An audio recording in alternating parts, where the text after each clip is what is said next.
इस देश का प्रधानमंत्री कायर है, लेकिन उससे ज्यादा वो निर्लज्ज है और बेहद सांप्रदायिक है। इस बात की पुष्टि खुद नरेंद्र मोदी ने आज अपनी चुनावी सभा जो राजस्थान में थी उस दौरान दे दी। नरेंद्र मोदी जी, जिस दिन से चुनाव शुरू हुआ है आपको सिर्फ हिंदू, मुसलमान, मुस्लिम लीग, मुगल रूल, मीट, मुर्गा, मछली यही सब दिख रहा है। और हमने भी ठान ली है कि चुनाव तो इस बार बेरोजगारी, महंगाई, किसानों के हक, श्रमिकों के लिए न्याय, औरतों की सुरक्षा, हाशिए पर लोगों के हक का जो हनन हो रहा है उसी पर होगा और हम उसी पर टिके हुए हैं।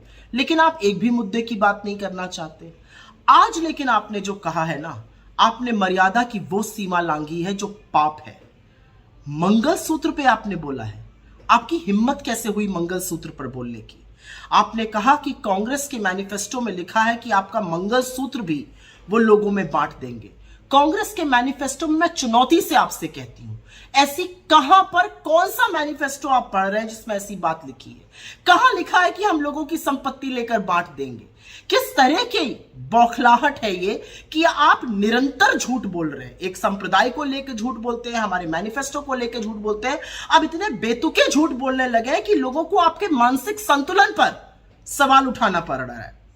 असलियत यह है कि आपको मंगलसूत्र का नाम नहीं लेना चाहिए था, क्योंकि एक औरत जब मंगलसूत्र पहनती है ना तो वो जन्म जन्मांतर के लिए दाम्पत्य के उस सूत्र में बंध जाती है जिसका सबसे पवित्र, सबसे पावन प्रतीक मंगलसूत्र होता है।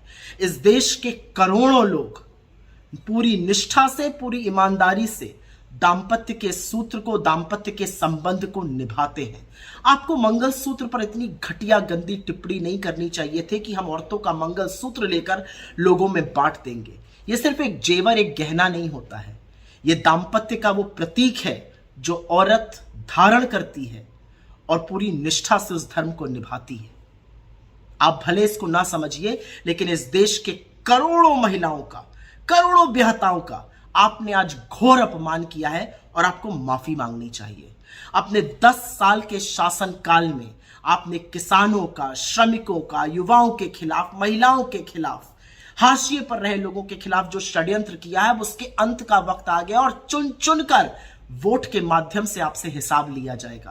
कांग्रेस के मैनिफेस्टो में बिल्कुल जातिगत जनगणना की बात है और हम डंके की चोट पर कहते हैं कि पिछड़े, दलितों, वंचितों, शोषितों, आदिवासियों के साथ साथ सामान्य वर्ग के, सामान्य कास्ट के, ठाकुर ब्राह्मण जैसी कास्ट के भी उन गरीब लोगों के साथ न्याय होना चाहिए जो समाज के हाशिए पर है। असल में तो लोगों की जेब पर डाका आपने डाला, लूटा खसोटा आपने, लोगों से जबरन वसूली करके अपने मित्रों की जेबें, उनकी तिजोरियां आपने भरी और अब आप निहायत ही घटिया बात करने पर उतारू हो गए।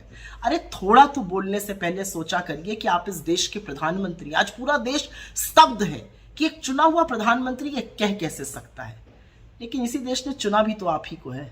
खैर, अब समझ में आ गया है, बस थोड़े ही दिनों की बात है। लेकिन जाते जाते ऐसी बात मत कीजिए कि पूरा देश पानी पी पी कर आपके शब्दों को, आपके बयानों को और आपकी घिनौनी गंदी सोच को कोसे। वही हो रहा है आज।